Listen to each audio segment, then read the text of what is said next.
Hi, this is Rajesh Sharma. డిసెంబర్కు ఇంకా ఎన్ని నెలల సమయం ఉంది? నేను లెక్కేస్తే అయితే సెప్టెంబర్, అక్టోబర్, నవంబర్, డిసెంబర్ అంటే మధ్యలో 3 నెలలు ఉంది. డిసెంబర్ ఫస్ట్ వీక్లో మనకు ఫ్యూచర్ సిటీ వేదికగా గ్లోబల్ సమ్మిట్ 2.0 3 రోజుల పాటు సదస్సు జరగబోతోంది. నిజానికి మొన్న అమెరికా వెళ్లాలన్న రేవంత్ రెడ్డి గారి ప్రయత్నం కనుక సఫలమయ్యి ఉంటే యూకే అండ్ యుఎస్ నుంచి భారీ ఎత్తున సదస్సులో పాల్గొనడానికి పారిశ్రామికవేత్తలను ఆహ్వానించేవారు. కోర్స్ సీఎం గారు వెళ్ళకపోయినా కూడా ఆయన తరపున అధికార బృందం ఇప్పుడు యుఎస్లో పర్యటిస్తుంది కాబట్టి ఎవరితో మాట్లాడతారు ఏంటనేది తెలియాల్సిన అవసరం ఉంది. మొత్తం మీద గ్లోబల్ సమ్మిట్కి సంబంధించి అతిథులను అంటే పారిశ్రామికవేత్తలను ఆహ్వానించడంతో పాటు గ్రౌండ్ లెవెల్లో ఏర్పాట్లకు ప్రభుత్వం ఇప్పటి నుంచే ఏర్పాట్లు ముమ్మరం చేసింది. ఏర్పాట్లకు సంబంధించిన కార్యకలాపాలు సిఎస్ ఎవరైతే ఉన్నారో చీఫ్ సెక్రటరీ ఆయన చూస్తూ ఉన్నారు రెగ్యులర్గా. దాంతోపాటు ఏమేం గ్రౌండ్ లెవెల్లో టేకప్ చేయాలనే విషయంలో కూడా వీక్లీ రివ్యూస్ స్టార్ట్ చేశారు. లాస్ట్ 1 మంత్కి వచ్చేసరికి అప్పుడు రెగ్యులర్గా ఆల్మోస్ట్ ఎవ్రీడే రివ్యూ ఉండే పరిస్థితి ఉంది. గత సంవత్సరం అంటే 2025 డిసెంబర్లో నిర్వహించిన గ్లోబల్ సమ్మిట్లో భారీ ఎత్తున పెట్టుబడులు వచ్చాయి తెలంగాణ రాష్ట్రానికి. అదే సందర్భంలో అందులో సింహభాగం ఫ్యూచర్ సిటీలో ఇన్వెస్ట్మెంట్ కోసం సంబంధించిన ఎంఓయూలు అయ్యాయి. చాలామంది అప్పట్లో ఫ్యూచర్ సిటీని నమ్మట్లేదు కాబట్టి పెద్దగా ఫాలో కాలేదేమో. ఈసారి మాత్రం ఖచ్చితంగా ఫాలో అవుతారు. ఎందుకంటే ఇప్పుడు ఫ్యూచర్ సిటీ అంటే అవేర్నెస్ చాలా చాలా పెరిగింది. గత సంవత్సరం అంటే నేను 2024 జూలై 31వ తేదీన మొట్టమొదటిసారి ఫ్యూచర్ సిటీకి సంబంధించిన ఒక వీడియో చేశాను. అప్పటి నుంచి 2 సంవత్సరాలు దాటిపోయింది. ఇప్పటి వరకు 80% నా కంటెంట్ ఫ్యూచర్ సిటీ మీద ఉంటుంది. ఈచ్ అండ్ ఎవ్రీ అప్డేట్ నా వీడియోలో మీకు అందుబాటులో ఉంటుంది. ఒకవేళ ఈ వీడియో మొట్టమొదటి చూస్తున్నవారు అంటే నా వీడియో కనుక ఈ వీడియో ద్వారా మొట్టమొదటి చూస్తున్నవారు ఒకసారి బ్యాక్ వెళ్ళి హిస్టరీ చూడండి. ఫ్యూచర్ సిటీ స్టార్టింగ్ నుంచి కూడా అంటే ఆగస్టు 1, 2024 రోజు స్కిల్ యూనివర్సిటీకి సంబంధించిన ఫౌండేషన్ స్టోన్ పడింది. అప్పటి నుంచి ఇప్పటి వరకు కూడా రెగ్యులర్గా అప్డేట్స్ ఇస్తూ వస్తున్నాను. లేటెస్ట్గా ఈ ఫ్యూచర్ సిటీలో జరగబోతున్న గ్లోబల్ సమ్మిట్కి సంబంధించి కూడా లేటెస్ట్ అప్డేట్స్ వచ్చాయి. అవి నేను ఈ వీడియోలో చెప్తాను. అయితే మెయిన్ కంటెంట్ స్టార్ట్ చేసే ముందు ఒక ఆసక్తికరమైన అంశం చెప్పాలని నాకు అనిపిస్తుంది. ఎందుకంటే హైదరాబాద్ రియల్ ఎస్టేట్ మార్కెట్కి సంబంధించి 2 రకాల వాదనలు మనం తరచూ వింటుంటాం. ఒకటి, రియల్ ఎస్టేట్ మార్కెట్ డల్గా ఉంది కదా అని చెప్పి. అలాంటి వారికి మొన్న రాయదుర్గంలో ఎకరం 264 కోట్లు పలికింది కదా, ఒక ప్రఖ్యాత రియల్ ఎస్టేట్ సంస్థ దాన్ని కొనుక్కున్నది. మరి రియల్ ఎస్టేట్ మార్కెట్ లేకుంటే ఆ సంస్థ అన్ని కోట్లు పెట్టి ఎలా కొంటుంది అంటే ఆన్సర్ చెప్పరు. అదే సందర్భంలో రియల్ ఎస్టేట్ బాగాలేదు అని చెప్పడానికి మీ దగ్గర ఏమన్నా లెక్కలున్నాయా, గణాంకాలు ఉన్నాయా, నంబర్స్ ఉన్నాయా అంటే అది కూడా నోరు మీద పరు. ఏదో మౌత్ పబ్లిసిటీగా బాగాలేదు కదా అంటుంటారు. ఎందుకనాలి ఆ మాట అంటే బార్గెన్ చేయడానికి అదొక పాయింట్ అన్నమాట. నిజానికి హైదరాబాద్ చుట్టుపక్కల ఉన్న ఏ సబ్ రిజిస్టర్ ఆఫీస్ అన్నా మీరు ఎగ్జాంపుల్గా తీసుకొని number of registrations, number of revenue ఒకసారి చెక్ చేసి వాల్యూమ్ ఆఫ్ రెవెన్యూ కూడా చెక్ చేసుకుంటే రియల్ ఎస్టేట్ బాగుందా లేదా హైదరాబాద్ అనేది తెలుస్తుంది. అదే సందర్భంలో 2-3 నెలలకోసారి హెచ్ఎండిఏ వేలం వేస్తున్న దాంట్లో భూముల ధరలు రికార్డు స్థాయిలో 3 నెలల క్రితం రాయదుర్గంలో వేలం వేస్తే 237 కోట్లు పోయిన ఎకరం సడన్గా మళ్ళీ 3 నెలల తర్వాత వేలం వేస్తే ఏకంగా 264 కోట్లు పలికింది. అది కూడా ఒక ప్రఖ్యాత రియల్ ఎస్టేట్ సంస్థ తీసుకుంది. అంటే రియల్ ఎస్టేట్ పొటెన్షియాలిటీ అలా ఉంది కాబట్టి వాళ్ళు అంతంత ఇన్వెస్ట్ చేస్తారు. దాని మీద వాళ్ళకు లాభాలు వచ్చే అవకాశం ఉంది కాబట్టి ఇన్వెస్ట్ చేస్తారు. సో ఇది న్యాచురల్గా. అయితే ఈ పాయింట్తో పాటు ఇంకొక పాయింట్ కూడా తరచూ చెప్తుంటారు. దూరం గురించి మాట్లాడుతుంటారు చాలామంది. దూరం విచిత్రం అనిపిస్తుంది. కొంతమంది మాత్రం ఉత్తర తెలంగాణ నుంచి, అదే రకంగా రాయలసీమ నుంచి, అదే రకంగా ఆంధ్ర ప్రాంతం నుంచి కూడా వచ్చి హైదరాబాద్లో దూరాన్ని పక్కన పెట్టి తీసుకుంటారు. కొంతమంది హైదరాబాద్ సెంటర్లో ఉన్న వాళ్ళు మాత్రం వాళ్ళ సెంటర్లో వాళ్ళు ఉన్న ప్లేస్ నుంచి కౌంట్ చేసుకొని అబ్బో అంత దూరమా అంటుంటారు. ఇలాంటి వారికి ఈ సమాచారం నేను చెప్పబోతున్నాను. హైదరాబాద్ నుంచి విదేశాలలో ఇన్వెస్ట్మెంట్ గణనీయంగా పెరిగింది. మరి వాళ్ళు దూరం గురించి ఆలోచిస్తే పెడతారా? రియల్ ఎస్టేట్ అనేది ఒకప్పుడు ఒక రఫ్ అండ్ టఫ్గా ఉండేది. ఇప్పుడు అంతా కార్పొరేటైజ్ అయ్యింది.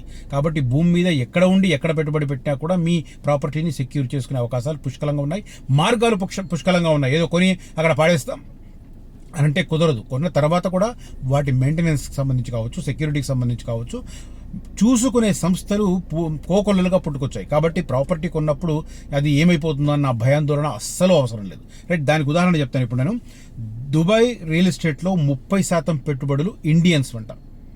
దుబాయ్ మీద ఆల్మోస్ట్ ప్రతి దేశం కన్నుంటుంది, కానీ దుబాయ్లో ఇన్వెస్ట్ చేస్తున్న వాళ్ళలో 30% ఇండియన్స్ ఉన్నారు. మరి వాళ్ళు దూరం గురించి ఆలోచిస్తున్నారా? ఇది లేటెస్ట్గా చెప్తున్నారు. ఎవరు చెప్తున్నారో చెప్తాను. క్రీడలకు ఇన్వెస్ట్మెంట్కు సారూప్యత ఉందని, ఈ రెండు కూడా సరైన సమయంలో మొదలు పెడితేనే ప్రయోజనం దక్కుతుందని కామన్వెల్త్ ఆసియా క్రీడల్లో భారత్కు జిమ్నాస్టిక్స్లో పథకాలు అందించిన ప్రముఖ క్రీడాకారుడు ఆశీష్ కుమార్ అన్నారు. హైదరాబాద్ తాజ్ కృష్ణ హోటల్లో దుబాయ్కి చెందిన సమన డెవలపర్స్ భాగస్వామ్యంతో smart Cube real estate brokerage సంస్థ ఆదివారం నిర్వహించిన the Dubai wealth investment road షోలో ఆయన చీఫ్ గెస్ట్గా పాల్గొన్నారు. దుబాయ్ రియల్ ఎస్టేట్లో 30% పెట్టుబడులు భారత్ నుంచే వస్తున్నాయని Smart Cube real estate sales head Syed Lateefuddin Hussain అన్నారు. దుబాయ్ రియల్ ఎస్టేట్లో పెట్టుబడి పెడితే 3 ఏళ్లలో 50 నుంచి 100% పెరుగుదల ఉంటుందని తెలిపారు. దీంతో పాటు కరెన్సీలో కూడా భారీగా పెరుగుదల ఉంటుందన్నారు. అద్దె రాబడి భారత్లో కంటే అధికంగా ఉంటుందన్నారు. వార్షికంగా 7 నుంచి 9% ఆదాయం అప్రిషియేషన్ ఉంటుంది. దుబాయ్లో పెట్టుబడులు అత్యంత సురక్షితమన్నారు అంటూ దానికి సంబంధించిన డీటెయిల్స్ వస్తున్నాయి. అంటే డిస్టెన్స్ కాదు, మనం సెక్యూర్డ్గా ఇన్వెస్ట్ చేస్తున్నాం అని అన్నప్పుడు మీరు ఎక్కడన్నా ఉండని, మీరు ఒక జెన్యూన్ పర్సన్ పట్టుకుంటున్నప్పుడు, ఏదో చాలామంది ఏమంటారంటే ధర తక్కువ వస్తుందని చెప్పి రోడ్డు మీద ఉండే వాళ్ళను ఆశ్రయిస్తూ ఉంటారు. అలా రోడ్డు మీద ఉండే వాళ్ళు మీకు పాంప్లెట్స్ చూపించి మీ దగ్గర కొనిపిస్తుండొచ్చు, కానీ రేపు పొద్దున ఏదైనా ఉత్పన్నమైతే, ఏదైనా ఇష్యూ ఉత్పన్నమైతే ఆ రోడ్డు మీద ఉన్న పర్సన్ మీకు ఎక్కడ కానరాడు. అందుకే రెప్యుటేషన్ ఉన్న సంస్థను ఎంచుకోవడం అనేది చాలా చాలా ఇంపార్టెంట్. ఎందుకంటే real estate investment minimum to minimum, అంటే ఒక మంచి ప్లేస్ కావాలి అంటే మినిమం టు మినిమం 12-15 లక్షలు స్టార్ట్ అవుతుంది. అలాంటప్పుడు ఏదో రోడ్డు మీద చెప్పిన వాళ్ళను నమ్మి విశ్వసించి అక్కడ కొనుక్కుంటే అఫ్కోర్స్ తక్కువ వాళ్ళు ఇస్తారు, ఎందుకంటే వాళ్ళకి రెస్పాన్సిబిలిటీ ఉండదు కాబట్టి వాళ్ళు ఇస్తారు. తక్కువ ధర ఎందుకు వస్తుంది అంటే రెస్పాన్సిబిలిటీ ఉండదు. వాళ్ళు మీతో కొనిపించిన తర్వాత ఎక్కడ ఉంటాడో అడ్రస్ ఉండదు.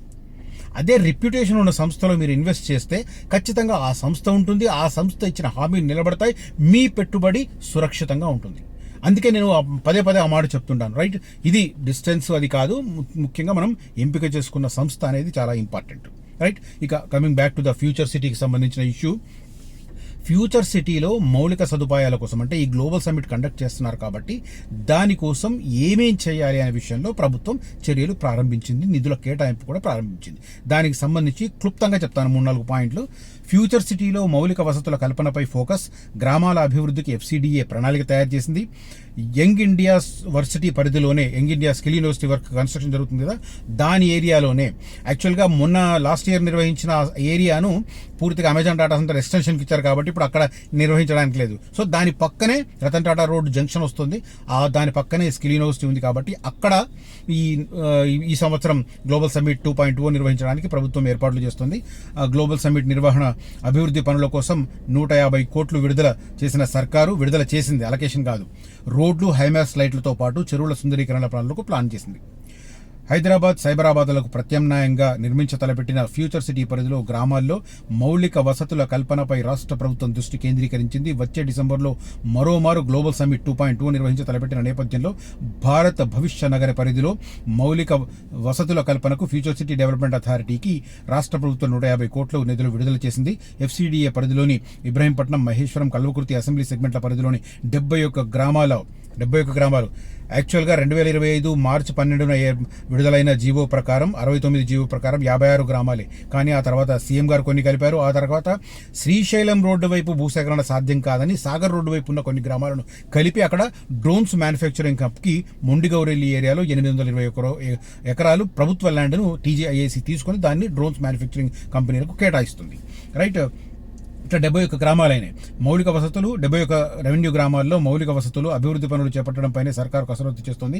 ఇప్పటికే ఆయా రెవెన్యూ గ్రామాల ప్రజాప్రతినిధులు FCDA అధికారుల దృష్టికి పలు సమస్యలు తీసుకొచ్చారు. ఆయా గ్రామాల పరిధిలో ప్రజాప్రతినిధుల విజ్ఞప్తితో ఫ్యూచర్ సిటీని సర్వాంగ సుందరంగా తీర్చిదిద్దేందుకు FCDA ప్రణాళికలు రూపొందించింది. గతంలో HMDA మాదిరిగా తమ పరిధిలోని గ్రామాల వారి సమస్యలపై జరిపిన అధ్యయనం ఆధారంగా పల్లెపల్లెలో చేపట్టవలసిన అభివృద్ధి, సుందరీకరణ పనులపై FCDA నివేదికలు సిద్ధం చేస్తోంది. ప్రస్తుతం గ్రామాల్లో గల విద్యుత్ స్తంభాల స్థానే ఆధునిక హైమాస్ స్తంభాలు, పలు పల్లెల్లో లైబ్రరీలు, కమ్యూనిటీ హాళ్లు, పల్లెవాసుల సాయంకాల వేళ సేదతీరేందుకు చెరువుల సుందరీకరణ పనులు చేపట్టబోతున్నారు. చెరువులు, కుంటల ల్యాండ్స్కేప్, థీమ్ పార్కులు, పిల్లలకు ఆట స్థలాల అభివృద్ధి కూడా సన్నాహాలు చేస్తున్నారు. రోడ్ల సంగతి అయితే తెలుసు. రతన్ టాటా రోడ్డు పార్ట్ 1 ఎంత ఫాస్ట్గా జరుగుతుందో గ్రౌండ్ లెవెల్లో వెళ్ళిన వారికి కనిపిస్తుంది. దాంతోపాటు తక్కలపల్లి గేట్ నుంచి మేడిపల్లి మీదుగా, అంటే తక్కలపల్లిని మేడిపల్లిని బైపాస్ చేస్తూ ఆ రోడ్ దాన్ని ఫ్యూచర్ సిటీ లైఫ్ సైన్సెస్ హబ్కు తీసుకెళ్తున్నారు. 7.5 కిలోమీటర్స్ దూరంతో 90 కోట్లతో వేస్తున్నారు. ఆ వర్క్ కూడా చాలా చాలా వేగంగా జరుగుతుంది. సో ఓవరాల్గా ఇటు రోడ్లు, మిగతా ఇన్ఫ్రాస్ట్రక్చర్ను డెవలప్ చేయడం ద్వారా ఫ్యూచర్ సిటీ యొక్క రూపురేఖలు తీసుకురావడానికి ప్రభుత్వం ప్రయత్నం చేస్తుంది. మళ్ళీ ఒక మాట చెప్తున్నాను, ఫ్యూచర్ సిటీలో ఫస్ట్ ఎంప్లాయ్మెంట్ వచ్చే ఏరియాను ఐడెంటిఫై చేయండి. నన్ను కాంటాక్ట్ చేసిన వారికి క్లియర్ కట్గా మాస్టర్ ప్లాన్ను చూపించి మరి క్లియర్గా ఎక్స్ప్లెయిన్ చేస్తాను. దేంట్లో ఎంత ఎంప్లాయ్మెంట్ వస్తుందనేది కూడా మీకు క్లియర్ కట్గా ఆ ఒప్పందాలకు సంబంధించిన వివరాలతో మీకు ఎక్స్ప్లెయిన్ చేస్తాను. అలాంటి చోట ఇన్వెస్ట్ చేస్తే ఖచ్చితంగా మీరు ప్రయోజనం పొందుతారు. అలాంటి చోట ఇన్వెస్ట్ చేయాలనుకుంటే మాత్రం కనిపిస్తున్న నెంబర్లో కాంటాక్ట్ చేయండి. ఎవరెవరో చెబుతుంటారు రకరకాల గ్రూపులు, అసలు ఎన్ని గ్రూపులు అంటే, నేను ఫ్యూచర్ సిటీకి సంబంధించిన ఇన్ఫర్మేషన్ ఇవ్వడం స్టార్ట్ చేసినప్పుడు నన్ను ఎద్దేవా చేసిన వాళ్ళలో చాలా మంది ఇప్పుడు ఫ్యూచర్ సిటీ సెంట్రిక్గా వీడియోలు చేస్తూ వాళ్ళు బిజినెస్ చేసుకుంటున్నారు. వీడియోలు చేస్తూ వాళ్ళ వ్యూస్ పొందుతూ ఆ యూట్యూబ్ ఆదాయాన్ని పెంచుకుంటున్నారు. విచిత్రంగా ఉంటుంది పరిస్థితి. అంటే ఓడలు బండ్లు అవుతాయి అంటారు కదా, అట్లా ఉంటుంది అనమాట.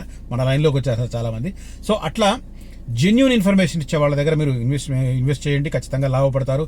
ఏదో తక్కువ ధరకు వస్తుందని చెప్పి కొంతమంది రోడ్ల మీద కనపడే వాళ్ళతో మాట్లాడుకొని టకటక బేరాలు సలాలు చేస్తూ ఉంటారు.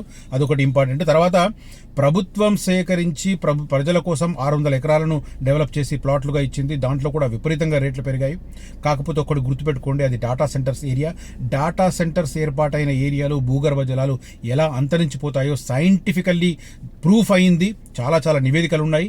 సో అది కూడా తెలుసుకొని మీర్ ఖాన్పేట మీద మోహం వదులుకొని ఎక్కడ ప్రైవేట్ ఎంప్లాయ్మెంట్ వస్తుందో అక్కడ చూసుకొని ఇన్వెస్ట్ చేస్తే బాగుంటుందని చెప్పి అడ్వైస్ చేస్తున్నాను.